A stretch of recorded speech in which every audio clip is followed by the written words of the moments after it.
Olá, sejam bem-vindas e bem-vindos a mais um CESP Entrevista. Hoje temos a alegria de receber a professora e economista Marilane Teixeira, que é doutora em Ciência Econômica e pós-doutora em Desenvolvimento Econômico e Social pelo Instituto de Economia da Universidade Estadual de Campinas, a Unicamp, além de ser pesquisadora do CESIT, o Centro de Estudos Sindicais e de Economia do Trabalho. A professora Marilane conversa conosco hoje sobre o tema que aflige pessoas e organizações engajadas na luta coletiva: a percepção do crescente individualismo na sociedade e das dificuldades para promover a mobilização social. A questão preocupa sobretudo as entidades sindicais, cujo sucesso na tarefa de representar e defender os trabalhadores depende fortemente da união dos integrantes de uma certa categoria profissional, como a dos engenheiros, por exemplo, ou de uma base organizada. Especialmente desde 2017, quando foi feita uma ampla reforma trabalhista com a aprovação da Lei 13.467, que retirou direitos e criou obstáculos à ação sindical, viu-se também o acirramento do discurso antissindical, tornando-se ainda mais difícil equilibrar a balança na relação capital-trabalho. Professora, seja muito bem-vinda e muito obrigada por estar conosco para tratar desse assunto que é crucial para a luta dos trabalhadores e para a democracia brasileira, num certo sentido.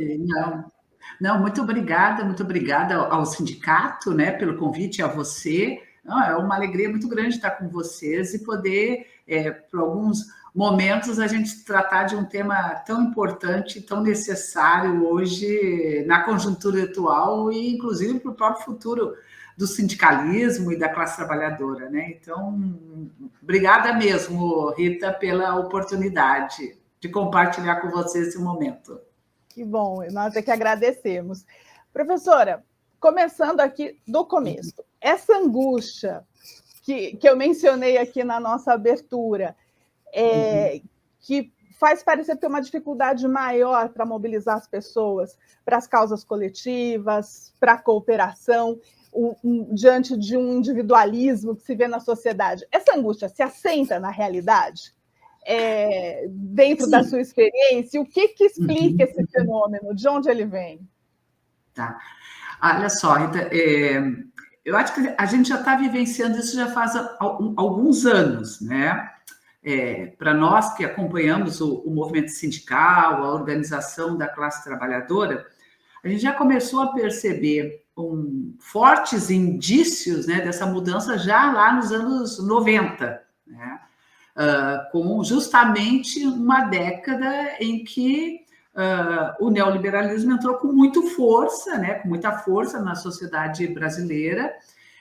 Todo aquele processo de abertura, globalização, todo o processo, inclusive, de desestruturação do mercado de trabalho, né?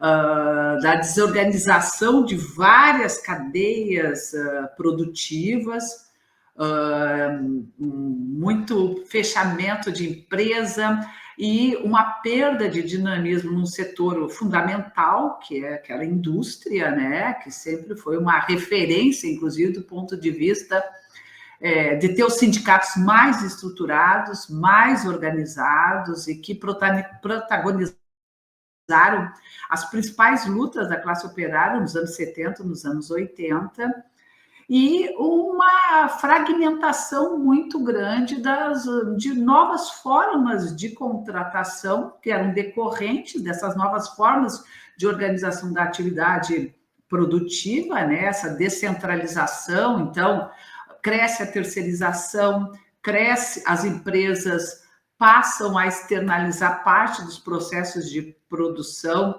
e passam a contratar a empresa, né, subcontratação, e a perda, né, do peso do emprego industrial e do crescimento do setor de serviços, que vamos dizer, tradicionalmente, setores muito fragmentados, né? Você tem desde os trabalhos mais precários, mais vulnerabilizados, informais, numa ponta até serviços, claro, de alta tecnologia no outro extremo, mas com uma característica muito comum a tudo isso, que é um emprego que basicamente, quer dizer, presta serviço ou para grandes empresas ou para as famílias, né?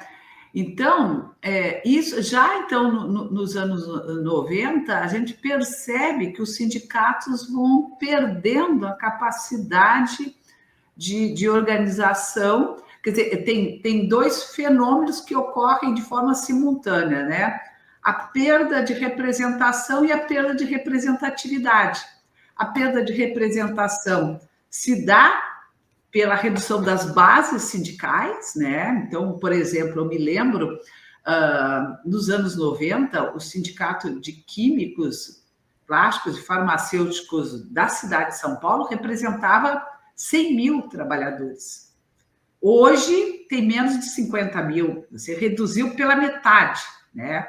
Para dar um exemplo, mas nós temos outras categorias históricas também que reduziram para 1/3 a representação sindical. E a perda de representatividade, que é justamente esse processo de fragmentação que faz com que uma parte desses trabalhadores que permaneceram nessas empresas não sejam necessariamente vinculados a um contrato de trabalho formal, com direitos e a um sindicato, né? Então, são os terceiros, são os trabalhadores por conta própria, os autônomos, PJ, uma infinidade de formas de contratação que se reúnem dentro do mesmo ambiente de trabalho, mas que estão fragmentados. Alguns nem sindicatos têm, outros têm outros sindicatos, que são justamente os sindicatos das prestadoras de serviço. E entre aqueles que permanecem com a sua representatividade vinculada ao sindicato da atividade predominante, né, vai perdendo também uma certa referência no sindicato, porque muda também as formas de organização do processo de trabalho e cresce as metas individualizadas. Vamos lembrar, por exemplo, participação em grupos ou resultados, ela é decorrente desse processo todo, foi instituída em 1994, ali quando o Itamar Franco estava passando o bastão para o Fernando Henrique Cardoso. E essas formas, né, de remuneração variável que vinculam a desempenho individual vai afastando o trabalhador também da representatividade do seu sindicato. Porque ele falou, não, eu vou só progredir dentro da empresa se eu conseguir competir, se eu conseguir garantir que as metas sejam cumpridas e a avaliação individual. Então, portanto, o sindicato não faz nenhuma diferença nesse meu cotidiano, né? Então, assim, quando a gente olha esse processo todo, a gente também começa a perceber que isso também está em toda a sociedade, em todas as dimensões da vida, né? Então, o espaço sindical, a organização sindical, ela é só uma das expressões de como que as mudanças, né, que se opera a partir dos anos 90 vão tomando conta de todas as dimensões da nossa vida, né? A senhora citou aí a questão a situação dos químicos, né, que foi reduzida a categoria pela metade. A gente tem o exemplo dos bancários também, né? Que isso! A categoria foi dizimada. Exato. É absurdo o número, mas mesmo categorias como, por exemplo, os engenheiros, que obviamente surgiram outras com os avanços tecnológicos, especialmente na área de comunicação e informação, surgiram muitas outras oportunidades, mas empresas que eram essencialmente empresas de engenharia, como as empresas do setor energético, do saneamento, tem sido feita uma limpa, especialmente a partir do processo de privatização dessas empresas que eram estatais, né, das energéticas de São Paulo. Caso mais recente, a Sabesp, grande empresa de saneamento, que hoje já tem muito menos engenheiros do que teve no passado, e agora tem um processo de demissão de profissionais em curso após a privatização. Então, tem todo esse quadro. Mas a senhora mencionou aí, assim, a gente vive isso no mundo do trabalho de maneira muito violenta, digamos assim, mas é um processo da sociedade toda. Como que esses anos, essas décadas de neoliberalismo, associado às mudanças tecnológicas, essa vida, não só o trabalho em plataformas, mas a vida que tem essa dimensão nas redes sociais hoje, como que a senhora acha que isso influencia nesse individualismo maior na sociedade como um todo? Não, Rita, não tem dúvida nenhuma assim que esses processos todos que tu acabou de descrever são absolutamente decisivos e definidores do que é esse momento em que nós estamos vivendo, né? Então, quer dizer, quando você percorre, né, essas últimas 3 décadas, né, porque se a gente observar o quanto de mudanças ocorreram nesse período, né? Porque ao mesmo tempo que nós estamos nos inserindo globalmente, nós estamos sob a égide, né, de uma hegemonia neoliberal e uma pressão cada vez mais pelo Estado mínimo, os processos de privatização são o resultado, né, disso, mas também de ajustes neoliberais, esse processo de financiarização, né, essa dominância da financeira que está em todas as esferas e que prescinde, inclusive, do próprio trabalho, né, porque é dinheiro gerando dinheiro, então você não precisa, tudo se ocorre dentro do fluxo financeiro, e essa pressão para os estados reduzirem gastos, inclusive políticas públicas, né?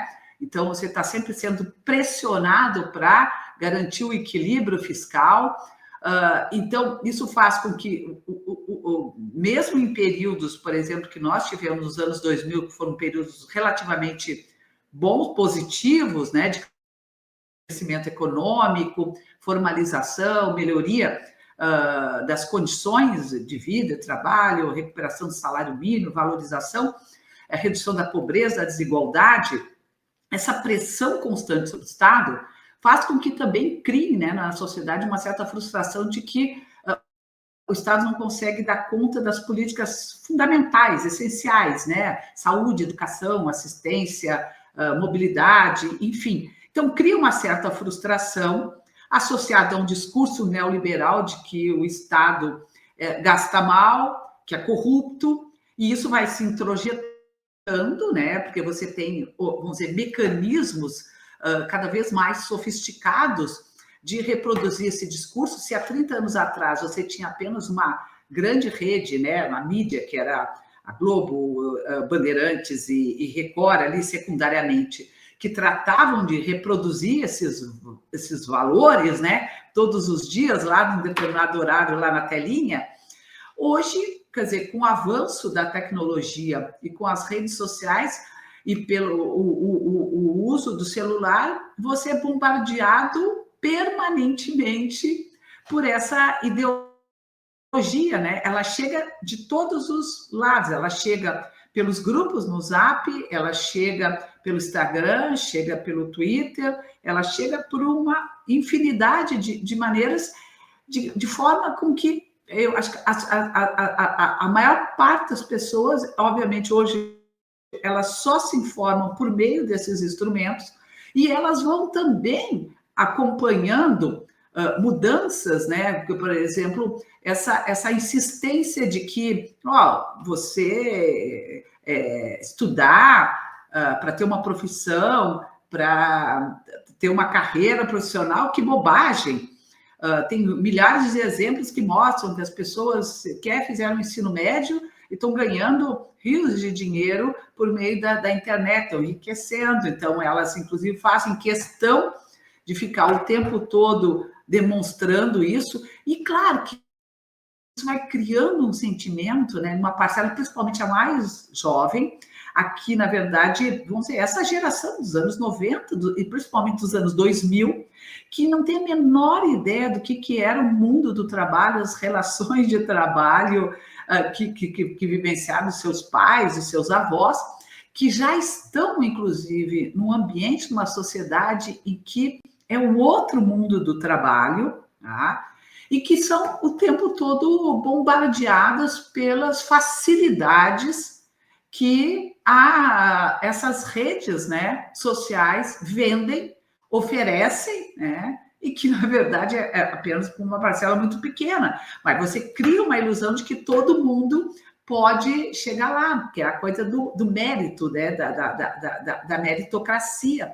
Então, nós estamos vivendo um momento muito, muito complexo mesmo. E, ao mesmo tempo, Rita, assim, uma coisa que eu tenho chamado muita atenção é que, quando você compara, por exemplo, o que eram os bens, né, indispensáveis para garantir uma qualidade de vida, para garantir bem-estar há 30, 40 anos atrás, e quando tu compara hoje, assim, cresceu enormemente, né? O volume de coisas que são produzidas só para troca, né? Porque não tem, como a gente, vamos dizer, nos termos marxistas, não tem valor de uso, né? Só tem valor de troca, só serve para acumular. Então, quer dizer, para que você precisa trocar o celular a cada 6 meses? O computador a cada 6 meses, o carro uma vez por ano? Quer dizer, entende? Assim, o volume de bens de consumo supérfluo que dão uma certa aparência de que, se você possui esses bens, você é uma pessoa que progrediu, você é uma pessoa que deu certo. Quer dizer, a felicidade, ela é vendida a partir da aquisição desses bens materiais que todas as pessoas gostariam de ter, porque elas acham que a felicidade está justamente nesses bens, né? Então, você vai se individualizando, vai perdendo a noção do coletivo. No ambiente de trabalho, a disputa e a concorrência favorecida pelas políticas, pela cultura organizacional, que hoje só valoriza a individualidade. Então, por exemplo, quando você pega, quais são as métricas para avaliar progressão na carreira? Performance individual, disponibilidade individual, proatividade individual. Então, assim, aquelas métricas que estão associadas ao trabalho em equipe são simplesmente desprezados, porque, não, isso é uma característica que é intrínseca aos indivíduos. Então, assim, todos os métodos de avaliação, eles empurram necessariamente para o indivíduo, né? Então, é um concorrendo com o outro, porque é dessa forma que eu vou poder ter uma remuneração melhor, eu vou poder progredir na carreira, eu vou poder ter status.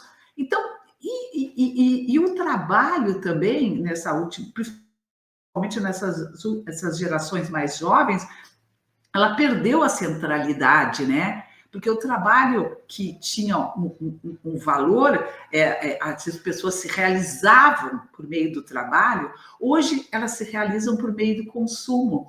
Então, o trabalho é apenas um meio para obter o recurso necessário para o consumo. Então, se o trabalho não está te dando satisfação, se ele não te remunera adequadamente, você muda de trabalho. Então, por isso, assim, não, por que eu vou trabalhar como seletista dentro de um enquadramento que eu tenho que cumprir jornada, que eu tenho uma hierarquia, uma chefia com salário baixo? Se eu posso trabalhar como Uber, se eu posso trabalhar no e-commerce, se eu posso oferecer, né, as minhas habilidades por meio da internet para vender serviços, facilidades, e essa ideia de que com isso eu tenho mais liberdade, inclusive, de poder dizer, vou ganhar mais dinheiro.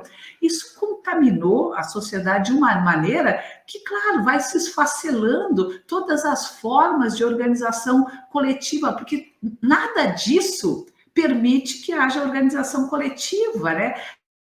Relações de pertencimento, essa ideia de que eu pertenço a um lugar, eu pertenço a um trabalho, sabe? Eu tenho relações de solidariedade com o meu colega, de empatia, tudo isso vai se perdendo, porque as redes, o que elas fazem é promover justamente o individualismo e, em maneira alguma, elas promovem o trabalho coletivo. Então, a organização sindical, Rita, nesse processo, nesse contexto, é altamente complexa, difícil, e esse é um exercício que a gente tem que fazer para ver como é que a gente, vamos dizer, enfrenta esses obstáculos e retoma uma ideia de trabalho coletivo que se perdeu nesses últimos anos, né? Nós tivemos, em 2017, a reforma trabalhista, que muitos, inclusive, chamam de deforma trabalhista, porque esquartejou a CLT ali em vários campos, retirou direitos, criou dificuldades para as entidades sindicais atuarem, relativa ao custeio, mas não só isso, embaraços ali à ação sindical, dificultou o acesso à justiça do trabalho. Então, ataques múltiplos ali para fragilizar o trabalhador. Mas, naquele momento em que o movimento sindical ainda não havia sofrido esse golpe, mesmo, então ainda tinha ali mais condições melhores de atuação do que hoje, não conseguiu travar esse debate e demonstrar à sociedade, aos trabalhadores, que aquilo era uma roubada. O que já havia de problemático? Por que os sindicatos não conseguiram mostrar o que era a reforma trabalhista? Rita, desde a reforma trabalhista, a gente, aqui no CESIT, a gente produziu muita análise sobre os impactos, né, da reforma, conteúdo e os impactos da reforma. E assim, eu te diria que um dos aspectos que nos chamou a atenção foi de que boa parte das medidas aprovadas na reforma trabalhista, elas já vinham sendo implementadas nas bases sindicais, inclusive com aval dos sindicatos, negociação coletiva. Como os sindicatos foram perdendo, desde os anos 90, anos 2000, foram perdendo progressivamente capacidade, né, de negociar, e foram flexibilizando vários aspectos da legislação trabalhista, uma parte da reforma, evidentemente, perseguida pelos empresários, era de garantir segurança jurídica, porque mesmo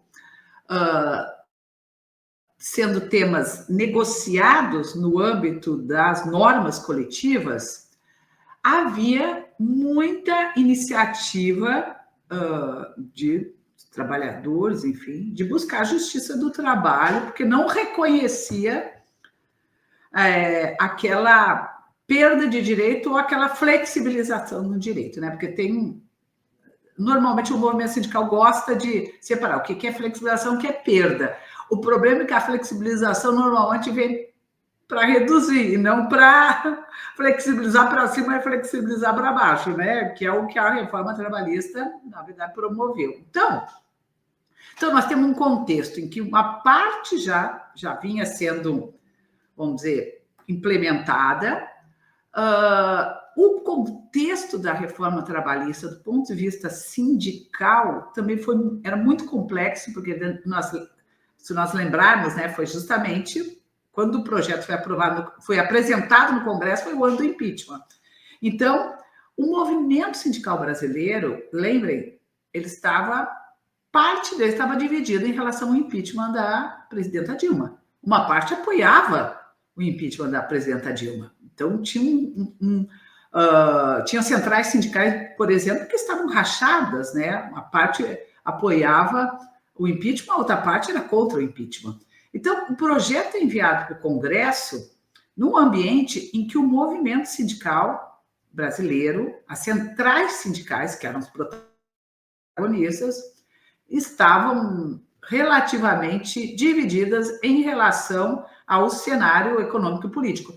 E o envio do projeto, a primeira versão, ele foi apoiado por algumas centrais sindicais, que inclusive participaram da entrega, porque a primeira versão era uma versão que tinha pouco mais de 10 itens, né? E, de repente, em poucos meses, foram mais de 200 dispositivos, foram apresentados mais de 900 emendas, E 99% das emendas que foram incorporadas à reforma trabalhista veio do setor empresarial, não teve nenhuma que veio do movimento sindical, dos trabalhadores que foram incorporados. Então, tinha uma ilusão de parte do movimento sindical de que não se mexeria na sustentação financeira e que se daria mais espaço para negociação coletiva, e isso fortaleceria os sindicatos na mesa de negociação.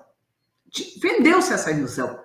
E foi com essa ilusão que esse período todo, que foi aí até julho, quando foi aprovado, né, no Senado, que parte do movimento sindical ainda se iludia, né? E, claro, na medida que as emendas foram sendo aprovadas, e quando a primeira versão foi aprovada no Congresso, na Câmara, obviamente que aquilo ali, vamos dizer, abriu-se, né? Quer dizer, o que era de fato a reforma trabalhista. Mas até então, o movimento sindical, vou dizer, com poucas reações, teve algumas reações importantes, sem dúvida nenhuma, mas muito, muito aquém do que poderia ser vamos dizer, o protagonismo sindical naquele momento. E nós já, em março de 2017, nós tivemos, inclusive, a lei da terceirização aprovada, né? Foi um desastre. Então, e por que o movimento sindical não conseguiu mobilizar a sociedade para a reforma trabalhista? Acho que, primeiro, porque uma parte não compreendeu completamente o que significava todo os dispositivos que estavam sendo alterados. Uma parte porque, obviamente, que a mídia, a grande mídia, só deu espaço para o debate do ponto de vista da flexibilização e dos liberais, né? Lembra-se que em 2017 a gente não tinha redes sociais da forma como a gente tem hoje, quer dizer, de criar canais de comunicação direto, né? Então isso não era uma realidade, e uma incapacidade porque os sindicatos e as centrais sindicais, eu acho que não conseguiam dialogar e mostrar para os trabalhadores e para as trabalhadoras qual era o impacto disso na sua relação de trabalho, no seu cotidiano. E, por outro lado, a grande mídia, o governo naquele momento e os liberais tomaram conta do debate, porque é o seguinte, olha, nós estamos falando de um período que nós estávamos em crise em 2015, nós tivemos uma redução do PIB de 7,5%. Nós estávamos com uma taxa de desemprego altíssima. Então, era muito fácil vender essa ideia de que a reforma trabalhista era absolutamente necessária, porque ela era o único mecanismo possível para conseguir recuperar os níveis de emprego, e que era justamente a rigidez, né, o excesso de legislação que impedia que os postos de trabalho fossem recuperados e que a economia se recuperasse.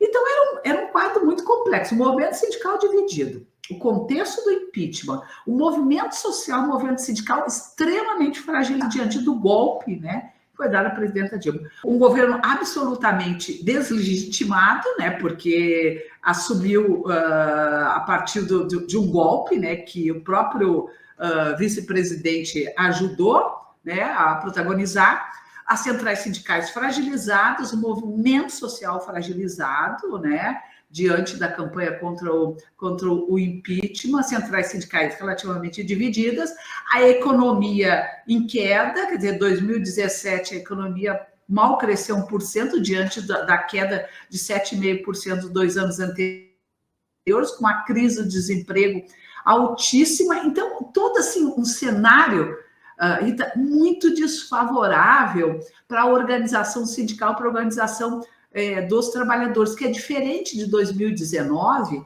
em que o movimento sindical volta a se reunificar, e a batalha, por exemplo, o enfrentamento à reforma da Previdência, ela é feita de forma mais organizada, embora num contexto muito desfavorável. E lembrando que o Congresso também é altamente desfavorável, porque foi o Congresso que votou impeachment. Então, era o Congresso, obviamente, que apoiaria integralmente qualquer reforma liberal que chegasse no Congresso naquele momento para a reforma trabalhista, né? Agora, os impactos disso são tremendos, né? Agora, boa parte do que foi vendido naquele momento como sendo a solução para o emprego, etc., como a questão da contratação por meio do trabalho intermitente, foi uma frustração. Hoje corresponde a menos de 0,5% dos contratos. Quer dizer, o que eu acho que foi o que mais cresceu nesse processo foi justamente a possibilidade da contratação do trabalho autônomo, né, da pejotização, porque você rompeu com a ideia de que você pode ter um vínculo único, né, e mesmo assim não constituir vínculo empregatício, o trabalho autônomo, PJ. Então, o que nós observamos? Que a partir de 2017 você tem uma redução do emprego assalariado com direito com carteira e um crescimento da pejotização do trabalho por conta própria, que ajuda justamente a crescer esse mercado de trabalho informal, sem direitos. Hoje são 26 milhões de pessoas trabalhando por conta própria, 75% delas não têm, inclusive, contribuição na Previdência Social, né? Além de várias outras medidas e a questão da sustentação financeira. Até hoje, quer dizer, você não consegue enviar para o Congresso, embora já tenha acordado dentro das centrais sindicais uma proposta, né, de sustentação financeira, você não consegue enviar para o Congresso porque você não sabe exatamente o ambiente em que isso vai se dar, porque a tendência é que, por um Congresso absolutamente liberal, conservador e antissindical e antipovo, a tendência é que aprove totalmente contra, né? Não tenha nenhuma, vamos dizer, não tem nenhum ambiente político, inclusive, para debater isso, porque é um Congresso antissindical, é um Congresso anti-organização dos trabalhadores. Então, qualquer coisa que vá no sentido de reforçar e fortalecer a organização dos trabalhadores, nós não vamos ter um ambiente absolutamente desfavorável do ponto de vista do Congresso, mesmo com o governo apoiando, né? Então, é um cenário muito difícil, Rita, né? Muito difícil mesmo para todos nós, né? E o governo lidando com os seus desafios prioritários, lamentavelmente, o fortalecimento do movimento sindical, na verdade, não entrou nesse rol dos desafios prioritários, né? Uma dificuldade.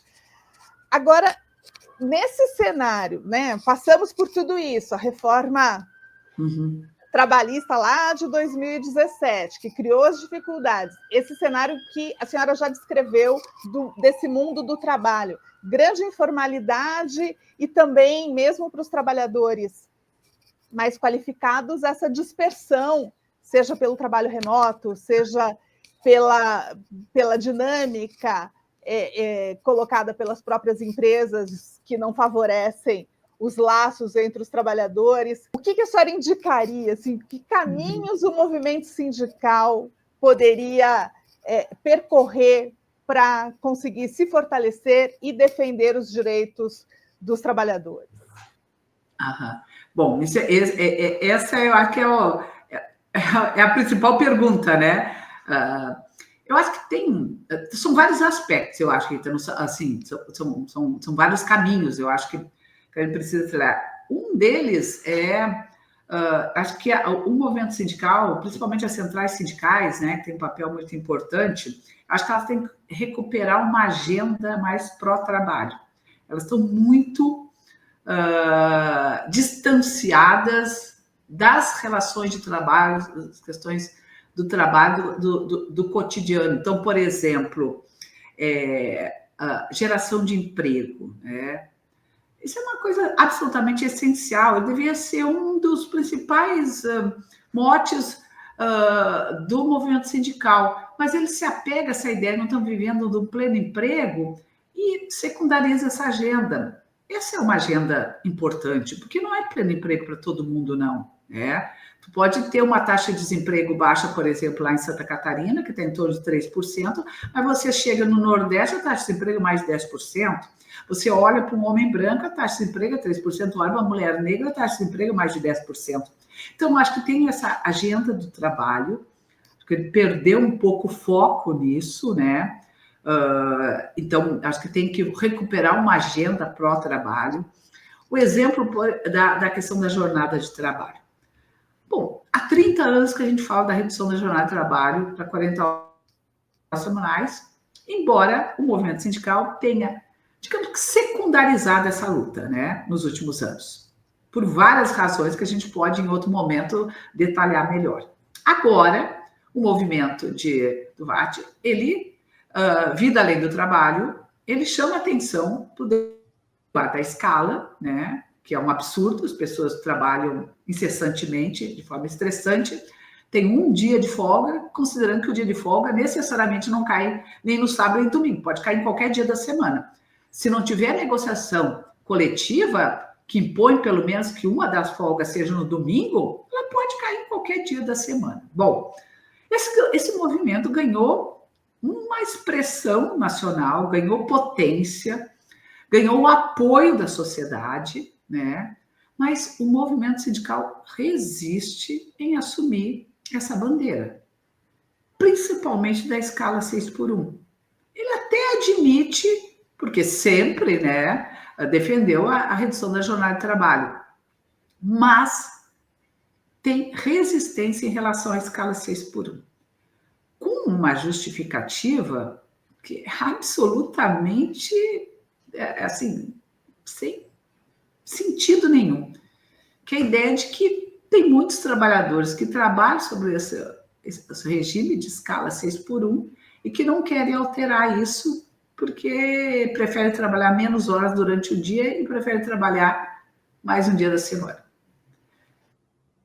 Que é absoluta minoria, concentrado, porque a grande maioria está no comércio e nos serviços, que trabalham nessas condições, e é meio estúpido imaginar que uma pessoa possa considerar que se ela trabalhar meia hora mais por dia, ou uma hora mais por dia para ter 2 dias livres, ela vai abrir mão disso para sair meia hora antes, uma hora antes, para poder ter. Quer dizer, não tem sentido. O que me parece é uma certa vaidade de que, afinal de contas, quem está protagonizando essa luta são setores que, historicamente, não tinha expressão, não estava organizado, e que hoje...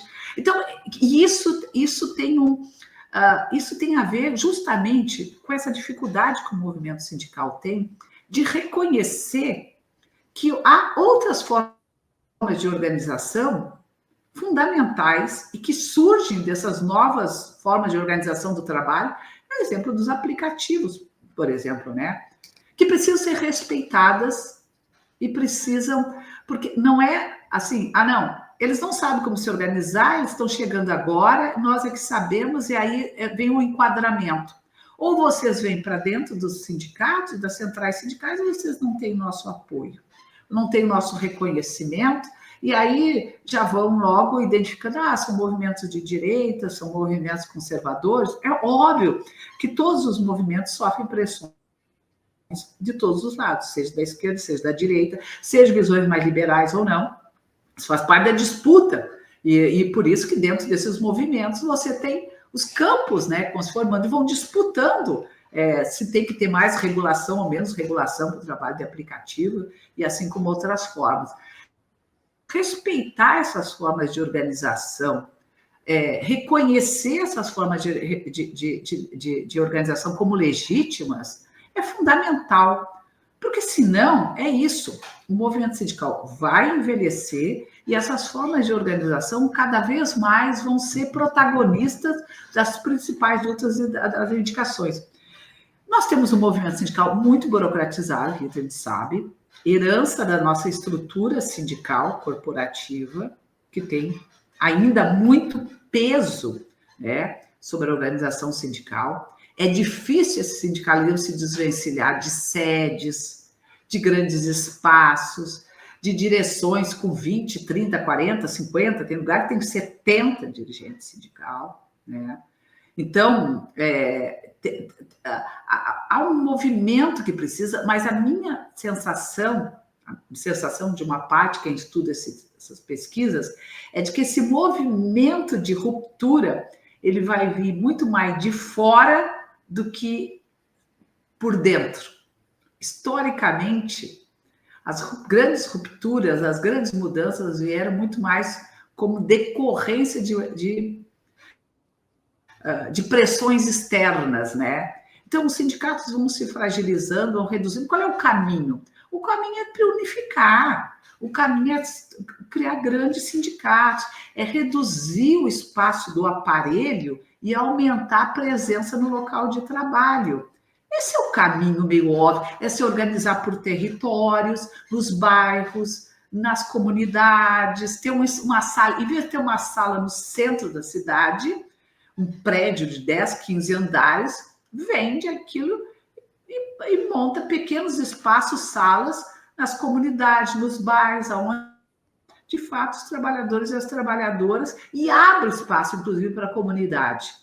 Não é só para atender os seus afiliados, os seus sindicalizados, mas que possa se comunicar, inclusive, com a comunidade, porque lá vai ter comerciário, lá tem o trabalhador aplicativo, tem a trabalhadora doméstica, tem o trabalhador na área de serviço, tem do transporte, tem do bancário. Então, tem um espaço de acolhimento dessas diversas formas de organização e de expressão do trabalho. Fazer mais atividades unificadas com movimentos sociais, feministas, movimentos antirracistas e incorporar uma agenda do trabalho com mais pressão, com mais força política, porque a sensação que dá é o seguinte: bom, nós estamos sobre um governo progressista de esquerda, então nós estamos numa área de conforto, porque a gente sabe, não estamos numa área de conforto, porque esse governo, ele é expressão de uma correlação de forças também, é uma condensação material de forças, a direita está lá pressionando, os empresários estão lá pressionando, se os trabalhadores do movimento social não pressionar, não tem espaço. Não é o governo que vai conceder, né, a reforma, rever a reforma trabalhista ou definir uma nova forma de sustentação financeira. É um movimento social, um movimento sindical organizado que tem que ter força, capacidade política suficiente para pressionar o próprio governo por essas mudanças. Mas ele tem que estar organizado na base, né? Tem que estar presente no local de trabalho, tem que voltar para o local de trabalho e sentir quais são as demandas dos trabalhadores e negociar coisas reais e concretas que fazem sentido para o trabalhador no seu dia a dia. Todo mundo que faz isso, todas as entidades que fazem isso, são vitoriosas, têm sucesso e têm nível de sindicalização muito alta.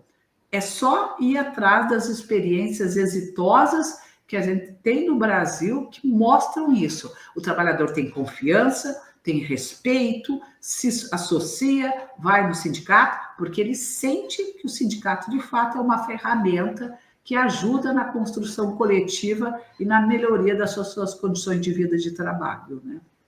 Esse caminho que você menciona de, obviamente, ir ao local de trabalho, uma expressão que o consultor João Guilherme Vargas Neto usa muito, subir as bases, para dar a ideia da importância dessa ação, mas também de se abrir para a sociedade. Uhum. A gente trabalha com a ideia de que o sindicato, para além da sua função de defender, representar as suas respectivas categorias, tem função fundamental na democracia, e no desenvolvimento do país. Tem essa pergunta: isso é um fato ou é só um discurso bonito que a gente faz? E aí o caminho para demonstrar à sociedade este papel qual é? Nos anos 90, você provavelmente vai lembrar, né, Rita, que tinha muito aquele debate do sindicato cidadão, né? Então, e hoje, assim, eu acho que, claro, tinha muita crítica em relação a essa abordagem, porque ela meio que se distanciava, né, do que são o papel central, principal do sindicato, que é defender os direitos, né, da classe trabalhadora. Eu acho que, assim, tem que caminhar nas duas direções. O sindicato não pode perder, né, o que é o seu objeto principal, que é a negociação coletiva e melhorar as condições de vida e trabalho.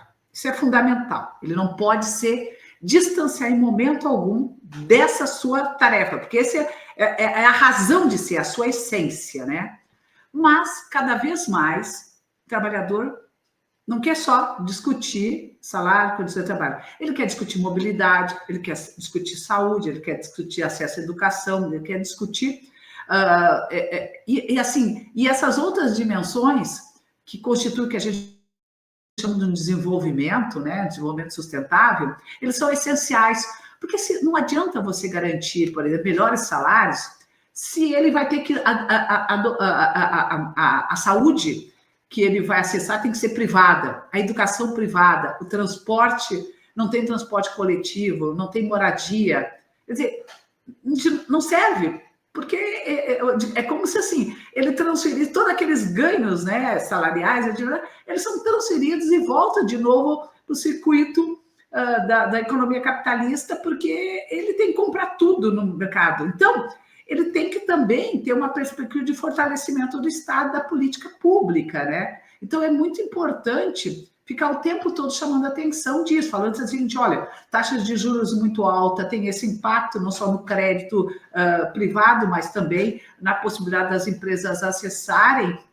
crédito para poder financiar a sua atividade produtiva. Então, isso é uma luta nossa, educação pública é uma luta nossa, saúde pública é uma luta nossa, o direito ao transporte, à moradia, quer dizer, a questão do debate ambiental, toda essa discussão em relação à diversidade, à igualdade no ambiente de trabalho, tudo isso compõe uma luta única e que os sindicatos, claro que tem que protagonizar e ser capaz de fazer essa disputa na sociedade, inclusive em defesa da democracia, porque lembrando o seguinte, olha, na ditadura militar foi onde teve tudo bem, a economia cresceu nos anos 70, tinha anos que a economia cresceu mais de 10%, a indústria 24% no ano, só que foram os períodos de maior concentração de renda.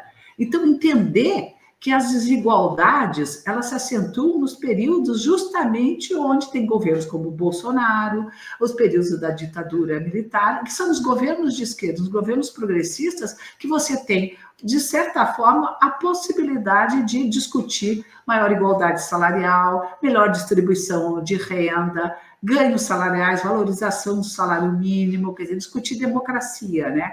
Então, é isso, mas às vezes a discussão é feita de forma um pouco superficial, parece que elas não chegam, porque falta esse contato com a base. Então, não é só o slogan, não é só a chamada pública, não é só chamar as pessoas para ir para frente da Fiesp na Avenida Paulista. É como tu traz tudo isso para o cotidiano das pessoas e estabelece esse contato. É isso que o movimento sindical perdeu um pouco a capacidade, né, que fazia muito bem nos anos 70, nos anos 80, e perdeu esse... vamos dizer, esse link, né, com as pessoas no diálogo, acha que pelo celular, mandando mensagem pelo Zap ou reproduzindo imagens é suficiente. Isso é só clichê, né? Porque nada substitui o contato direto, nada se substitui o corpo a corpo, né, Rita? Desafios enormes, né? Mas precisa começar a enfrentar de fato, para que a gente possa avançar aí na construção de uma sociedade mais justa e com valorização do trabalho e fortalecimento do movimento sindical. Professora, eu agradeço muitíssimo a sua disponibilidade, a sua atenção em nos conceder essa entrevista excelente, com muitos elementos para refletir e avançar. Muito obrigada. Muito obrigada, Rita. Obrigada ao Sindicato dos Engenheiros. Foi uma experiência maravilhosa. Acho que o Sindicato dos Engenheiros tem muito a contribuir para essa discussão, pelas características da própria categoria, né? Então, tem um processo de aprendizado muito grande, muito intenso e muitos desafios. E é uma categoria também, né, com muita capacidade de incidência nesse debate mais geral e de ajudar a influenciar no caminho das mudanças e da transformação, né? Então, eu te agradeço muito pela oportunidade e contem conosco sempre que precisar, tá? Para a gente seguir nessa discussão. Muito bom, é isso. A senhora mencionou a ideia do sindicato cidadão. O Sindicato dos Engenheiros se entende como um sindicato cidadão desde sempre e tem, exatamente pelas características da categoria, tem essa trincheira do desenvolvimento, assim, uma bandeira de luta permanente, frequente, junto com a defesa da categoria, mas também, a exemplo de todas as entidades sindicais, enfrenta dificuldades e desafios e busca sempre quais são os melhores caminhos para avançar e vencer essas batalhas que são permanentes. Professora, muito obrigada mesmo. Obrigada. E muito obrigada também a você que acompanha mais esse CESP Entrevista. Fique sempre de olho no canal do CESP para conteúdos bacanas, importantíssimos, como esta entrevista com a professora Marilane Teixeira, que nos trouxe aqui um panorama fundamental da luta coletiva. Até a próxima.